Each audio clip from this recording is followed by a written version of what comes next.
Welcome to মনোবল global academy, the hub of scientific happiness. মনোবল স্ফূর্তক মনীষীদের জীবন থেকে মানুষের জীবনে।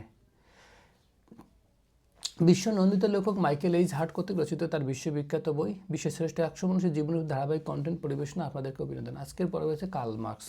কার্ল মার্কস জন্মগ্রহণ করেন 5 মে 1818 সালে জার্মানির ট্রিয়ার শহরে।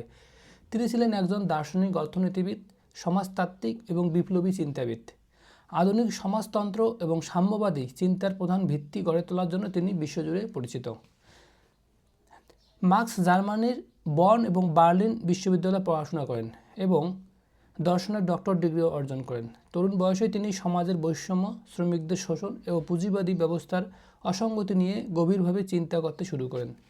তার জীবনের বড় অংশ কেটেছে দারিদ্র্য নির্বাসন এবং সংগ্রামের মধ্য দিয়ে। রাজনৈতিক মতাদর্শের কারণে তিনি জার্মানি এবং ফ্রান্স ছাড়তে বাধ্য হন এবং শেষ পর্যন্ত লন্ডনে বসবাস করেন। সেখানে তিনি জীবনের সবচেয়ে গুরুত্বপূর্ণ গবেষণা ও লেখালেখি করেন। 1848 সালে বন্ধু ফ্রেডরিক এঞ্জেলসের সঙ্গে তিনি লেখেন তার বিখ্যাত গ্রন্থ কমিউনিস্ট ম্যানিফেস্টো। শ্রমজীবী মানুষের অধিকার, শ্রেণীহীন এবং সমাজের ধারণা তিনি তুলে ধরেন।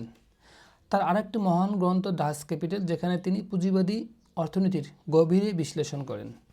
কার্ল মার্কস মৃত্যুবরণ করেন 14 মার্চ 1883 সালে লন্ডনে। তবে তার চিন্তা আজও জীবিত। বিশ্বের রাজনীতি, অর্থনীতি এবং শ্রমিক আন্দোলনের তার প্রভাব অমলিন। দার্শনিকরা শুধু পৃথিবীকে ব্যাখ্যা করেন, কিন্তু আসল কাজ হলো পৃথিবীকে পরিবর্তন করা। মার্কস তাই করেছেন। আত্মবিশ্লেষণ। আমরা জানি যে কার্ল মার্কস ইনি অর্থনীতিকে বেশি প্রাধান্য দিয়েছেন এবং শ্রেণীহীন সমাজ, শোষিত মানুষের কথা বলেছেন। সবাইকে ধন্যবাদ।